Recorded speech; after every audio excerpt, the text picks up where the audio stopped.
कई दशकों से काला जंगल के पास रहने वाले लोगों में एक ही डर था, वह ट्रेन जो सिर्फ मरे हुए लोगों को अपने साथ ले जाती है। कहते हैं हर साल एक ही तारीख पर रात 12:30 बजे जंगल के सुनसान रेलवे ट्रैक पर एक ट्रेन गुजरती है। लेकिन यह कोई साधारण ट्रेन नहीं, बल्कि मुर्दों की ट्रेन। किसी रेलवे रिकॉर्ड में इसका जिक्र नहीं, कोई स्टेशन इस ट्रेन को नहीं पहचानता। जो भी इसमें चढ़ा वह कभी वापस नहीं आया। लेकिन इंसान का सबसे बड़ा श्राप क्या है? जिज्ञासा। और इसी जिज्ञासा के कारण राघव और उसके दोस्तों ने इस ट्रेन की सच्चाई जानने की ठानी। रात का समय था, आसमान घने काले बादलों से ढका था। जंगल के अंदर इतनी गहरी खामोशी थी कि जैसे किसी ने वहां से हर जिंदा चीज को मिटा दिया हो। राघव ने अपनी घड़ी देखी, रात के 12:30 बजे थे। बस कुछ ही मिनटों में ट्रेन यहां से गुजरेगी, उसने बुदबुदाया। उसके साथ थे कर्ण, अमित, सिमरन और मीरा। चारों के चेहरे पर डर साफ झलक रहा था। हमें यहां नहीं होना चाहिए, मीरा ने डरते हुए कहा। यह पागलपन है, कर्ण ने सहमते हुए कहा। लेकिन राघव को यकीन था कि यह बस एक अफवाह है। अगर यह ट्रेन सच में भूतिया है तो हमें इसका सबूत चाहिए। सिमरन ने अचानक महसूस किया कि ठंडी हवा और ठंडी होती जा रही थी। यहां कुछ तो अजीब है। और तभी ट्रेन की सीटी बजी।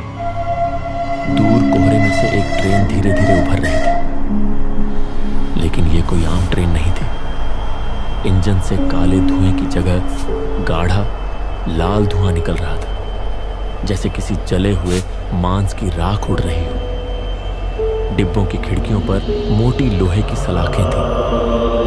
अंदर से धीमी धीमी कराहने की आवाजें आ रही थीं, जैसे कोई दर्द से तड़प रहा हो। ट्रेन के पहियों के नीचे से खून की धार बह रही थी।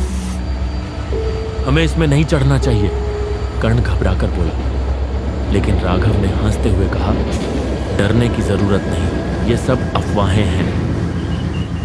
और फिर राघव ने दौड़ लगाई और चलती ट्रेन में चढ़ गया। बाकी दोस्तों ने उसे अकेला न छोड़ने के लिए बेमन से ट्रेन में कदम रख दिया। धड़ाम! ट्रेन के दरवाजे अपने आप बंद हो गए। अब वे फंस चुके थे। जैसे ही वे ट्रेन में घुसे, उन्हें चारों तरफ सड़ी हुई लाशों की गंध महसूस हुई। सीटों पर गहरे खून के धब्बे थे। दीवारों पर हड्डियों के निशान थे, जैसे किसी ने मरते समय खरोंचा हो।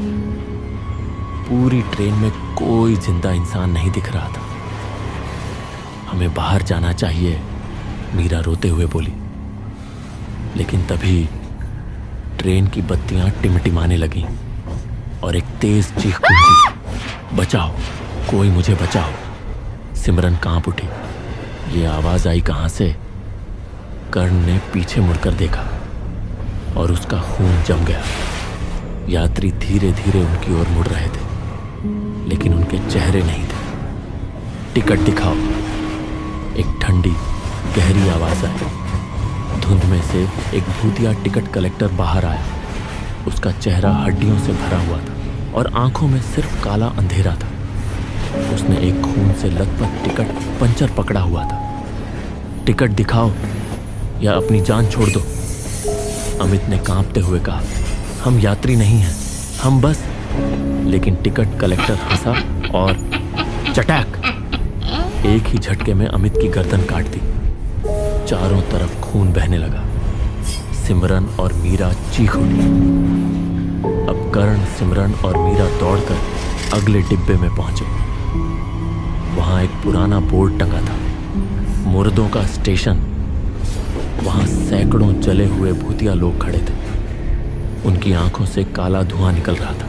उन्होंने एक साथ कहा, अब तुम भी हमारे साथ रहोगे।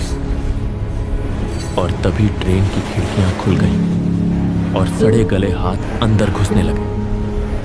मीरा चीखी, हमें बाहर निकालो। लेकिन कर्ण का शरीर धीरे धीरे गायब होने लगा। राघव अब अकेला बचा था। उसने ट्रेन से कूदने की कोशिश की, लेकिन अब वह इंसान नहीं रह गया था। उसकी आंखें काली हो चुकी थी उसके हाथ हड्डियों में बदल रहे थे और फिर ट्रेन जंगल के अंधेरे में गायब हो गई। अगली सुबह रेलवे अधिकारियों को जंगल में राघव की डायरी मिली। आखिरी पन्ने पर सिर्फ एक वाक्य लिखा था, यह ट्रेन सिर्फ मरे हुए लोगों के लिए है। रेलवे अधिकारी एक दूसरे की ओर देखने लगे। फिर से वही कहानी। हर साल इसी तारीख को कोई ना कोई इस ट्रेन की तलाश में जंगल में आता और फिर गायब हो जाता। लेकिन इस बार कुछ अलग था। डायरी के पिछले पन्नों में अजीब से शब्द खुदे हुए थे, जैसे किसी ने खून से लिखे हों, हम अभी भी जिंदा हैं। रेलवे अधिकारी सिहर गए। यह कैसे हो सकता है? अगर वे मर चुके थे तो उन्होंने यह लिखा कैसे? और तभी रेलवे ट्रैक पर वही भूतिया ट्रेन गुजरती हुई नजर आई। लेकिन इस बार जब अधिकारियों ने अंदर झांका, राघव, करण, सिमरन और मीरा सभी जिंदा थे। लेकिन कुछ तो बदल चुका था। उनकी आंखें काली थीं, उनकी त्वचा पर पपड़ी जमी हुई थी, जैसे वे जिंदा लाशें हों। उनके होठों पर हल्की सी मुस्कान थी, लेकिन उसमें कोई इंसानियत नहीं थी। और फिर राघव ने धीरे से अपना सिर घुमाया और ट्रेन के बाहर खड़े अधिकारियों को सीधा घूरने लगा। अब हमारी बारी है नई सवारियों को बुलाने की। और अचानक ट्रेन की खिड़कियां खुल गईं और सड़े गले हाथ तेजी से अधिकारियों की ओर बढ़ने लगे। अगले दिन समाचारों में एक चौंकाने वाली खबर थी। 4 रेलवे अधिकारी अचानक लापता, आखिरी बार जंगल के पास देखे गए।